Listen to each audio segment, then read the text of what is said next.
Good morning, everybody. Welcome to your Rangers Review morning briefing. It is Monday, the 31st of March. I'm joined by a full squad this morning. First of all, Chris Jack is back fighting fit after missing the weekend. Good to have you back, Chris. I failed my late fitness test on Saturday or Friday night. I actually failed it, so Josh stepped into the role, showing all the professionalism and team spirit that Barry Ferguson would be proud of by filling in for me. So thank you to him for heading up to Dens Park in my absence. So I thought I'd better come and join you on this fine Monday morning to discuss, which was a rather eventful 90 minutes, safe to say. Yeah, it absolutely was. Stevie also joins us. Good to have you on, Stevie. How goes it? Yeah, good morning, everyone. Certainly a roller coaster weekend, that's for sure. So plenty to discuss as always. Yep, absolutely. Before we do that, just a quick word for our podcast sponsors. You know the drill by now, folks. The Rangers Review sponsored by S1 Jobs. If it's time to hand in your transfer request, then head over to S1 Jobs and upload your CV today. With thousands of jobs across Glasgow, Edinburgh and the surrounding areas, you'll find the one at S1 Jobs. And remember, if you want to get your comments in, I'd imagine there'll be a fair few this morning, then please make sure you have subscribed to the channel. You need to be a subscriber to get your pass your views on to the three of us. And remember, it's totally free. You don't have to pay a penny to be a subscriber. Right, Chris, you put it quite perfectly there, saying it was an eventful game at Dens Park. Rangers winning by 4-3. A real roller coaster of a game, it's fair to say. Rangers again following 2 goals behind. Simon Murray with an early opener for Dundee. A Jack Butland howler allowing Joe Shaughnessy to net Dundee's second goal. He then scored an OG to give Rangers a bit of a lifeline before half-time. Barry made a couple of changes at the break. He was not best pleased at the first half performance. It's fair to say it was abject, to say the least. Scott Tiffany restored Dundee's 2-goal advantage just after the hour mark, and then the comeback materialised. James Tavernier with a screamer from around 20 yards out, giving Rangers a bit of hope. Tom Lawrence came off the bench and netted a really good goal as well. And then Cyriel Dessers, after missing 800 opportunities, popped up with the winner, a super finish from Cyriel Dessers, and absolutely loved his celebration. Afterwards, he enjoyed that one. That's now 45 goals in 100 games. We'll talk about Dessers over the course of this programme. But Chris, what did you make of that game on Saturday? It had the worst of Rangers and probably the best of Rangers under Barry Ferguson that we've seen so far. For me, I would actually start at Barry's post-match interviews and his post-match press conference. I think he called it really well, and I think he was really open about the performance. I think he was honest about the performance. He was clearly pleased with the result, but did not look to sugarcoat it, did not look to overplay it, did not look to say, well, it's a difficult place and it's 3 points and that's the most important thing. He knows more than anyone that level of performance is, for 90% of it, is nowhere near good enough. You cannot squander that many chances. You cannot give up that many chances. You cannot concede goals in that manner and expect to get away with it time after time. Rangers got away with it on Saturday. They won't get away with it over the course of a title race, as this season has shown, as previous seasons have shown. Not going to be acceptable next season either. So I think Barry deserves. We've spoke a lot on the show in the last few weeks about some of his press conferences and the messages that he's tried to get across. And I thought again post-match on Saturday, I thought he spoke really well. I think previous managers would have perhaps overplayed the result aspect of it and tried to almost pull the wool over the fans' eyes a wee bit. That's not his style. He calls it as he sees it, and I think we've all been in his pressers. We've all seen enough of them. A lot of the time, you find yourself agreeing with what he's saying and what his take on the game is. Again, of late, that's not always been the case with previous Rangers managers. You're sitting in these pressers, you're listening to their view on the game. Think it's not really how I see it. That's not how I think the majority of Rangers fans are going to see it. So before we come into the performance, I think Barry deserves a lot of credit for being that up front and really calling out a performance that was nowhere near good enough. But obviously, it's a great result and a great set of circumstances given the comeback for Rangers. Stephen with the point says, no idea why the players need a rocket at half-time to get going in these games. Not sure a lot have the hunger to be successful at Ibrox. They can't keep going 2 goals behind, Stevie. What's that all about? Well, they can, Derek, because they keep doing it, don't they? So this is the problem with this team. It doesn't have it's not got the makeup to go to these places. It's not designed to go and withstand that. Barry talked about winning the physical battles, and within 90 seconds we were a goal behind because we don't.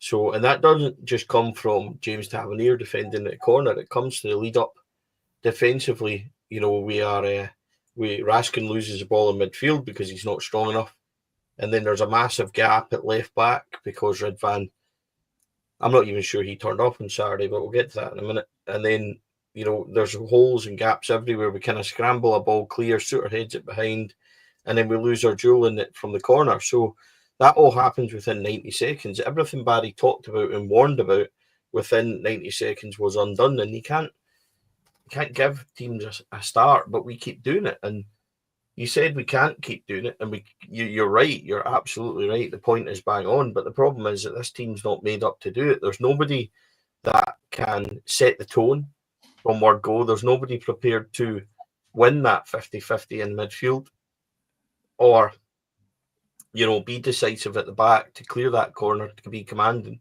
And we don't have it throughout the squad. So, you know, you say we can't keep doing it, but most likely we will keep doing it because that's how we're set up, and that's how we're built for these domestic games, unfortunately. So, yeah, it's a difficult one.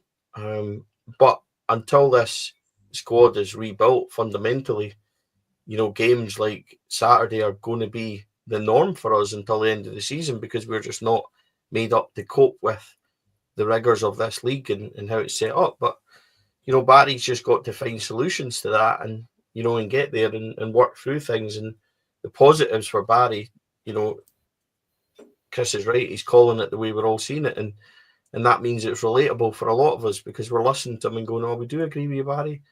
And it's not like, you know, the word salad and waffle that we've had for years. So, no, Barry's called it spot on. But unfortunately, to your point, we can't keep doing this. We probably will keep doing this because I know that's how we're built.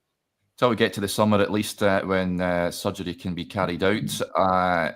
Steve mentioned Ridvan there, Chris. Am I right in thinking, was it Dens Park you had a howler before up there where he just, I don't know what it was, he just had an absolute nightmare. He was hooked just after the hour mark for Jefty.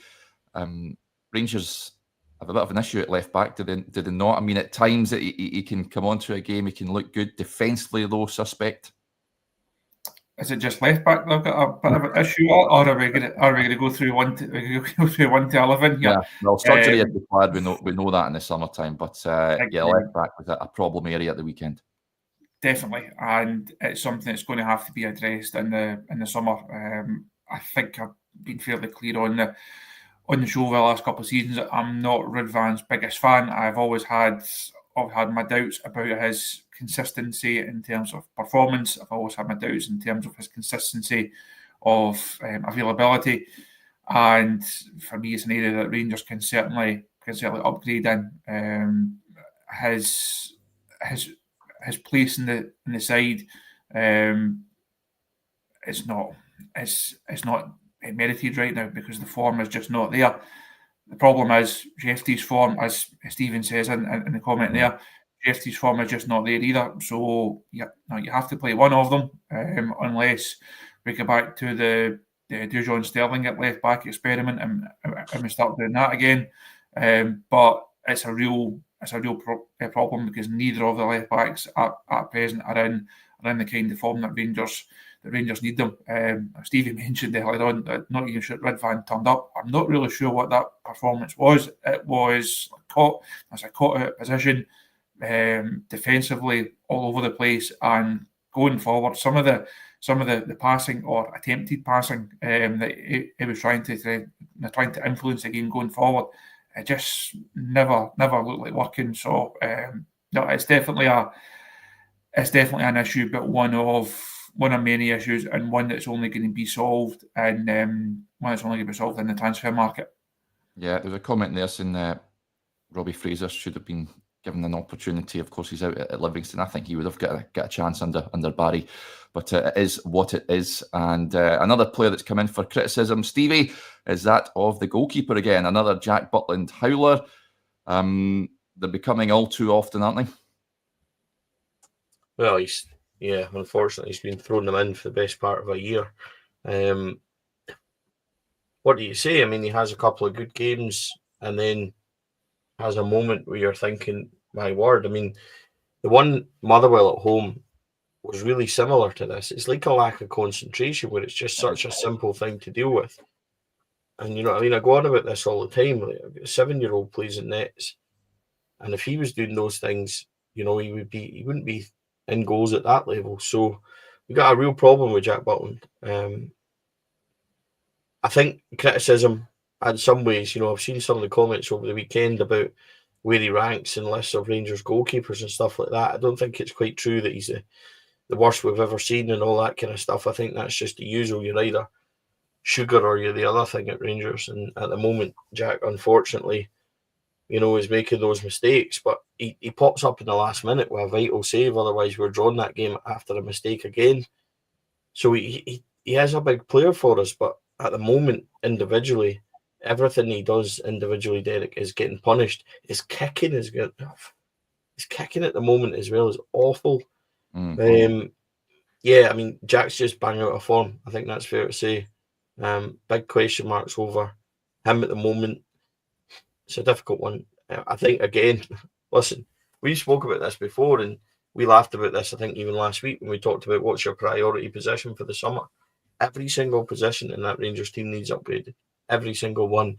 And goalkeeping-wise, it's now up for grabs again over what we do in the summer because Jack's form and his you know, his ratio of mistakes at the moment is far too high. And I think that's clear. And the problem is it's mistakes that are constantly now costing us. A goalkeeper can make a mistake where he duffs a kick or whatever and blah, blah, blah. But Jack's doing it now with the simple, basic shots and stuff like that. And it's not good enough. As a confidence issue, I've seen it before. I've said many times at Stoke City where it was going through a bit of a bad spell. Chris, new goalkeeper required in the summer, do you reckon? Should Rangers look to offload Jack Butland? Has he proven too much of a liability at times with his mistakes? How long ago was it? We were speaking about multi-million-pound offers wouldn't be good enough in England call-ups, and that's just seemed such a long time ago. I'm sure it feels like a long time ago for Jack Butland as well, because when we were having those conversations, he was just in such a different place, in such a better place. Now, he came in last season and looked the Rangers goalkeeper that everyone was hoping for. Now, to replace Alan McGregor was going to be really difficult. The first few months of that season, it was excellent. We then saw the dip. Season didn't end well. This season, I don't think he's ever looked like getting anywhere near those levels that he was at the start of last season. And Stevie's outlined there, he's making mistakes that are now being punished. Now, every player is going to make mistakes. Every defender is going to miss time a challenge. Every striker is going to miss chances. Every goalkeeper is going to make a mistake, whether he's with his kicking, his handling at some point. But sometimes you find yourself in a bit of a rut where those mistakes are being punished, like the Motherwell one, like that one yesterday. That's really basic stuff. And again, I've seen this point getting made a couple of times over the weekend. Stevie mentioned it again there about concentration. If you're a Rangers goalkeeper, concentration is one of the most important traits because you're going to have long spells in games where you're not required, you're not going to be called upon. But when that moment comes, you have to make big saves. I think Jack Butland has shown that he's more than capable of making big saves in big moments. He is still a good goalkeeper. Is he a good Rangers goalkeeper? I think that's the question that a lot of people are having right now, and that will be a big question for people heading into the summer. Where I think as well agree on every position will be looked at, has to be looked at, and if possible should be upgraded. Yeah, Butland's an interesting one. I mean, he's had a good career, Jack Butland, but he could have had a sort of Jordan Pickford style career. I think concentration has been an issue, not just at Rangers, but earlier in his career as well. He worked with the great Gordon Banks at Stoke City, and he was tipped to become England #1 for a number of years. He was very highly rated, but I don't think he has reached the sort of levels that he would have hoped for, I would say. And it's a big question mark for Rangers this season. And I've said it before, I would like them to go out and get a new goalie. Null FNC says, said it a lot, but Jack is too sane. You need goalies to be a bit mental so they're not prone to psychology. I do like a mental goalie. If they can go and get someone of that ilk, a Fabien Barthez style, then by all means go out and get a Lionel Charbonnier. Loved him as well. Unfortunately, injury curtailed his time at Ibrox, but someone like that would do nicely. Thank you very much. Barry made a couple of changes at halftime, Chris.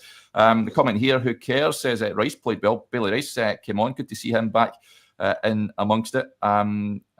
Stevie, I'll come to you. What do you make of Bailey Rice on Saturday?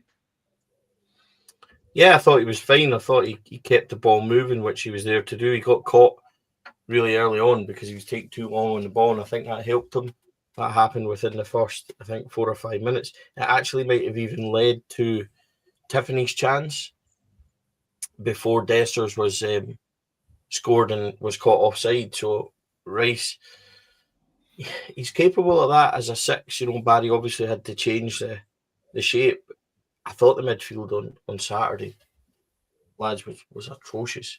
It just didn't track runners. It was wide open. It was out of shape. There was so many. Diamandi was terrible. Barron was anonymous. Raskin was well out of form, constantly giving the ball away. Didn't seem to trust each other with the passing. So when Bailey Rice came on, it was because it was an absolute necessity, I feel. So he done well under the circumstances, absolutely. It was good to see him, Barry, throw him in and trust him with that as well. But wow, I mean, see, every single time Dundee went forward, Odawemi and Simon Murray, you were literally peeking through, the gaps in your fingers to try and see what's going on, because it was so.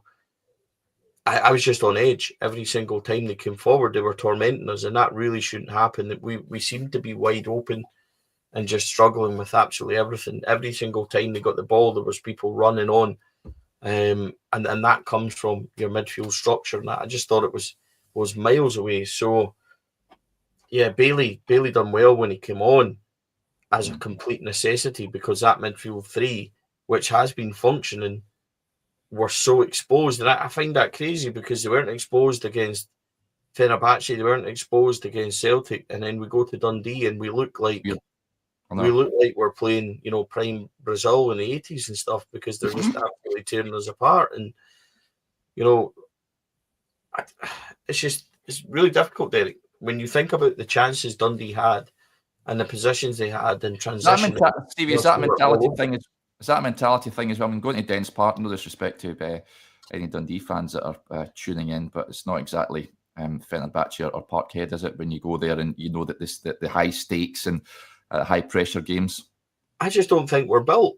Like, genuinely, I just see, when you look at the boy Silla, like, dominating people, I don't think he's dominating because he's a good player. He's not technically better than any of the 3 we've got, but he's built differently, and he's got physicality, and he's just able to push our boys out the way and get to the second balls and stuff, and we're not built that way. And I think that's the biggest issue. There's nobody in that midfield that dominates anywhere at all. The different type of players that will win and recover balls and things like that, and go and hunt, but there's nobody that will really dominate and with the stature that we need for our game in there. And that's the biggest issue. I'm not going to say we're powder puff, but we are easily played through, and I think Dundee proved that on Saturday. Do you think, is that fair, Chris? We've talked about this before, Chris, haven't we? One of many issues, but do you think that's fair? I think it's probably a mixture of a mentality issue and a physicality issue. I don't think they're mentally strong enough, and I don't think they're physically strong enough. I think if you look at the physical makeup of the squad, for me, it's not quick enough, it's not strong enough, it's not powerful enough. There's not enough players who offer you aerial threat in either box, and it feels a group that's a bit lightweight, and I think lightweight could be used in terms of mentality and physicality. It's they don't. You mentioned that there, Stevie, that phrase, they're not built for it. I think that again that can be used to describe their mentality and their physicality, and it's an issue. I think it's not just this group of players. I think previous groups of players have had it, and managers and people who sign players for Rangers continue to make the same mistakes.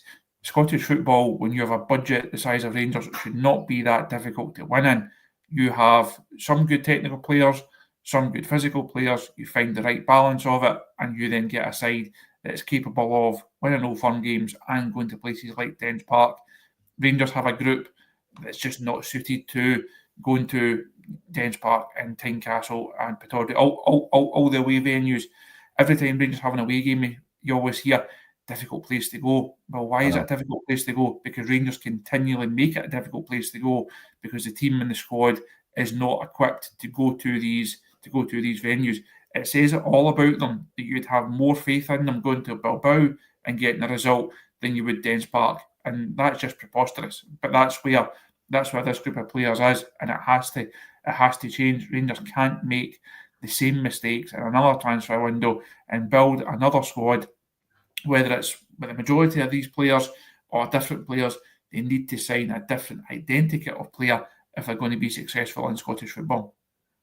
At this point from John Allen, Stevie says it should not have started with a back three, not got the players for it. Barry said in his post-match press conference, he said, I saw so many old bad habits come in. I had to make a couple of changes at halftime. I had to change the shape of the team from a 3 to a 4 to try to kickstart us, basically. What do you make of that? Was that a mistake going to a 3 at Dens to begin with?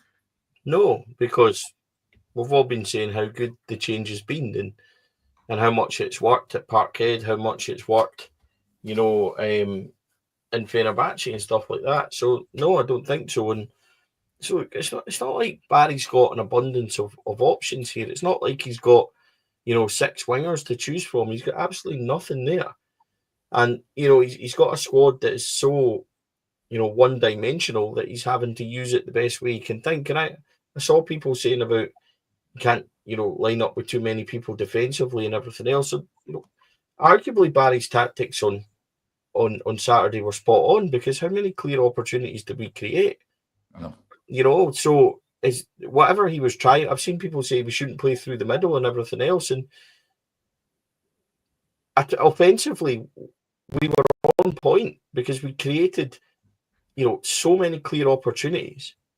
And we'll talk about Cyriel Dessers, but he had 12 chances on Saturday. 12 chances. And you're not talking about little half-hearted efforts and stuff like that, Derek. He was clean through so many times. And I'm not criticising the big guy. That's not my point. My point is, if our tactics weren't correct in our shape and in what we were trying to do, we wouldn't be creating so many opportunities. So there's a fine line to say he got it completely wrong, or another way to look at it, saying that individual performances weren't up to scratch throughout that, position that Barry put us in. So it's 6-1. Barry's right. He shouldn't have to make changes. But I don't think it's down to what the shape that he's putting us out in, because it's worked previously, and had we executed our individual moments properly, we would never have been in that position in the first place. So it's a fine line. I don't know. I'm loath to kind of go in on Barry or the management, because he's dealing with a mess. Yeah. You know what I mean? And he made the changes, and he recognised, and he managed to, his subs were good. Then the introduction of Danilo and Lawrence sparked it. Both of them were really, really good at a time where Dundee had just run out of steam a wee bit. And, Barry's changes in the way he went arguably won that. So I think he was right to stick with the same formation. I don't think that's in question. We just don't have many options to do much else. He's got no wingers, Derek. Cannot do much. Just on that, Chris, Bluebell says missed Czerny for creativity. He missed out, of course, a little strain on his hamstring whilst representing the Czech Republic. Barry says he wasn't going to risk him for this game, which is probably good management. You don't want to make it worse with those huge games against Bilbao coming up. But when he's out the team, you can just do miss him, don't they? They do, but it was a wise move from Barry. I think if Barry was being really selfish, he would have said, "Look, go and try and give us an hour. Go and try and get through it." If he does that and Tierney breaks down and aggravates the issue, and he misses, well, even if it's only 6 weeks at this stage of the season, that's things all but over, and it could certainly be Rangers' European campaign over if that's the case. So he was right not to take the risk, but it does show that Rangers are relying on certain players at present, and Tierney is certainly one of them. He was in the predicted side that we had on a site on Saturday morning. He was in my side. I thought Rangers might go more of a 4-3-3 on Saturday. That was kind of hinged on Tierney being able to provide a bit of width from that right hand side. When it's not there, Stevie said there's no other wide options. McCausland is not up to scratch. Cortez, who knows? Will he kick a ball again this season? Time will tell. So I think the Barry almost had to play the hand that he was dealt, play the hand that he had. His changes did work. But I think the point that Stevie makes there is certainly fair. If Rangers take their chances, the game is won. It's fairly comfortable, and no one is then saying the manager got it really, really wrong. It's not a case of, think back to, it was at St Mirren at Ibrox, the Clermont game, was it like 3 chances or so that Rangers had that day, and it was like, that was a case of the players didn't perform and the system clearly didn't work. That wasn't really the case on Saturday. You could argue, as Stevie did well there, the system wasn't really the problem. It was the individuals within it that didn't turn up. Thankfully, Rangers got away with it, but to get back to the point you made right at the start, it's not sustainable. It's not acceptable. Rangers have to find a way to fix it. And if Barry can do that over these next half a dozen games or so that's left domestically, even if he's not going to be the manager next season, that could be his parting gift to Rangers. If he can somehow get it across to these players that when you go to venues like Dens Park or you have other domestic games, it's about the mentality. It's about how you start these games. If he can get that into the heads of the ones that are going to be here next season, that could give Rangers a real head start for next season, and that could be his biggest influence as Rangers manager. Yep. Right, a few comments coming in. Colin says, Rangers came back from 2 goals down to win 4-3. Give the team a break. Well, let's talk about one of the positives. We mentioned there, Cyriel Dessers, John Adams with a point. Exactly, Stevie. Tactics were spot on. If Dessers gets a hat-trick, then no one's moaning. He did get the decisive winning goal in the end. As I touched on at the top of the show, it was a very good finish, good control from him, good pick out from James Tavernier. I did enjoy his post-match press conference afterwards. Cyriel Dessers, he was clearly emotional after the game, and he did credit Trevor Carson for, and I think he does deserve a bit of credit, the Dundee goalkeeper, for denying Cyriel Dessers at points in the game as well. But that's now 45 goals in 100 Rangers appearances. He's amongst some top names in there. I think Chris Boyd is just above him. Is it Shota Arveladze's up there as well? But it's a decent return for the big man, Stevie. What did you make of Cyriel Dessers? I've got to say, I'm a big fan of Cyriel now. I know he can frustrate the life out of everyone, but that's a not too shabby goal return. What do you say about him? 45 goals, 16 assists, 61 goal involvements in 100 games for Rangers. His record's really good, but he's a total nightmare. Because it's the truth. Listen, I can't help but kind of like him as well because he's an underdog and you're rooting for him, but his finishing was awful, Derek. And you can't not discuss that. We were terrible in that first half, but we should have easily been at least level, if not ahead, and he had 4 clear opportunities in that first half.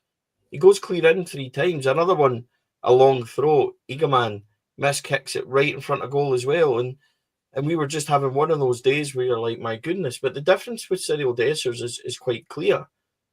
You give him a minute to think about it, and he will miss. 99 times out of 100, he will miss those opportunities.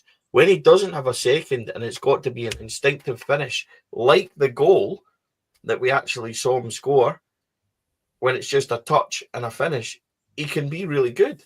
Yeah. But his actual, see, when he's got time and he's running through it, you just don't back him because he's not good enough. He's not instinctive enough. His movement's good to get in those positions. There's no doubt about it. When he leads the line and plays on the last man, his movement is good. But his finishing's not. You cannot have 12 chances, and with the the amount of them being clear like they were and only getting one. But here's the other side of it. I've seen strikers before absolutely crumble at Rangers, and I mean like literally. And he just keeps going. His attitude is unbelievable. His mental sort of resilience to keep going is unbelievable. And he's got it. Like attitude in that, he's spot on. He's got, as stupid as this will sound, he's got the right mentality to play for Rangers. Yeah. Because he just keeps going and going and going. He doesn't let anyone affect him. And that's the biggest compliment I can pay him. Because at times he frustrates the absolute life out of you. But he's always there, Derek. Always there. We've over-relied on him.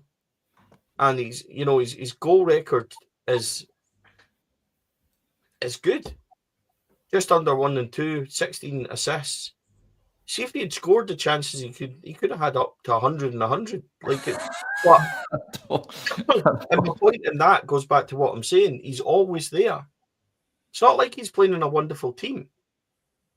It's not like he's playing in a free-flowing Rangers team that's spot on or anything. So we have to give him credit. And maybe look at what he is doing instead of looking what he's not doing. I don't think he performed well on Saturday finishing-wise. But his all-round overall game was good because he was always in the positions. He was always there. He kept going, his attitude, and he got the big moment in the last minute.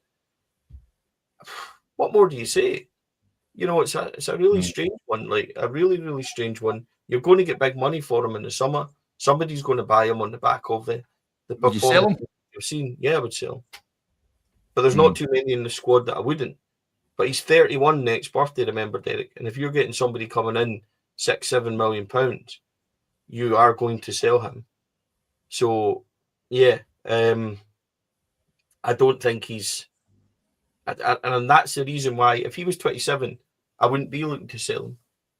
But we've got to start. Got that money, he's getting sold. If you get that money, he's getting sold. Yeah, we've got to start thinking now. His European performances are off. We know teams are looking at him, and his performances under Barry Ferguson, I think, have come up a level as well. But he's also been, as much as he produced the big moment on Saturday, if we don't win that game, it's all about his performance. So it's such a difficult one.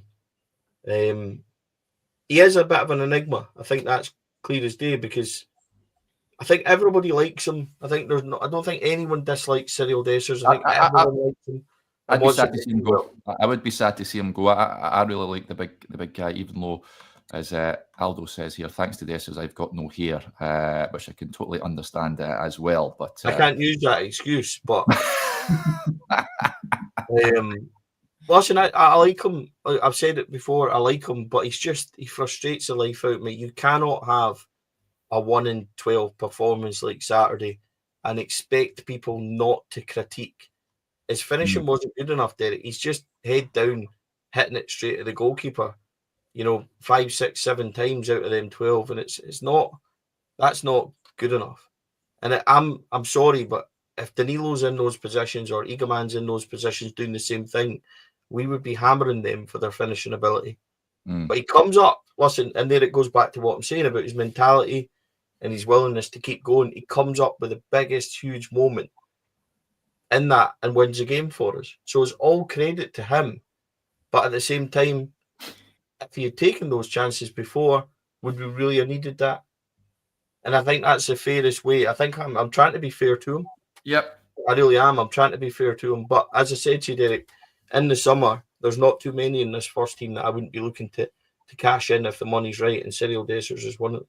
Yeah. Chris King Gerald Spaniel says, why is Danilo not starting? He did make a difference when he came off the bench. He's been frustrated by the lack of game time, of course. Could you see him maybe starting at the weekend with the game coming up? And what's your overall view of Cyriel Dessers' performance and the likelihood that he could be a Rangers player next season? I'm out of words for Cyriel Dessers. I've got no more words to say or write on him, because it's just, as Stevie's outlined there, it's so hard to sum him up. You have to be frustrated by him, you have to admire him, you have to enjoy speaking to him, you have to quite like watching him sometimes. He's just such a hard guy and a hard player to sum up. It wasn't a surprise for me that he got the nod, or Igaman was the Old Firm hero. Was the change of system, or the options in the system at the weekend. Perhaps didn't suit Dessers coming out, but does Danny then get a start on Saturday against Hibs? Probably not. I think Barry sticks with Cyriel. He says not going trying to replicate that performance, but don't replicate your finishing if possible, and give everybody a slightly easier afternoon. I think we touched on Danilo towards the end of last season, and it's a difficult situation for him right now. He needs games, he needs goals, he really needs a run to show people that he shouldn't be written off and that he's got a longer term future here. But he's got a guy in Dessers who the manager clearly trusts and is willing to keep him on, and is willing to keep giving those chances. He's got a guy in Igaman that everyone has fallen in love with, and has had that big moment, has had big European moments. It's difficult for Danny right now. He's very much, I think, the third choice for that number 9 role. How does that change? It only changes by Barry saying, I'm going to give you a chance, and if he gets that chance, whether that be against Hibs or not, if he gets it, he has to take it, has to show that he can be that player, because the matches are running out for him. And it's a shame, because I think there's a lot to like about Danilo. I think he brings something different to the squad. He was a signing that I was quite excited by when he came in last season. I thought that last season there was flashes of it. You thought he could be a good player. We all know how his Rangers story has gone. He's just not had luck. He's not been able to get that run. And I think it would be a shame if, come the summer, again, there will be conversations of, does he stay, does he go? If he does go, I don't think we've seen anywhere near the Danilo that we all thought and hoped that we would do. So hopefully he can show that in the next couple of weeks, and there may still just be more to come from him. Let's hope so. Right, we'll wrap up there. Steve, you want to jump in? Before we go, yep. The best way I can describe Cyriel Dessers, only Cyriel Dessers could do a Dennis Bergkamp style receive of a pass and go 1-on-1 with a goalkeeper, and then flip it straight at the goalkeeper. Only Cyriel Dessers could do that. And I thought it summed him up perfectly, because his touch and receive of that through ball by Igaman was unreal, and then he fluffs it.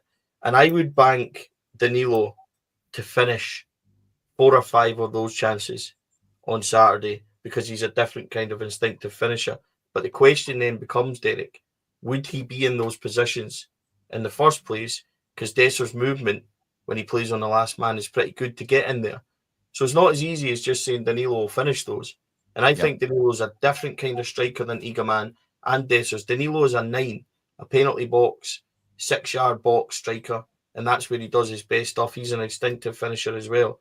And we can say that Danilo's this and that, but Danilo in the big games when he's been given a chance, look at the cup final, his first opportunity is almost his first touch. Danilo can finish. He's just not had the opportunity lately to show that he can. But don't deny the job that Danny done on Saturday when he come on. He links up for Tab's second. He moves into space to get Tom Lawrence's space.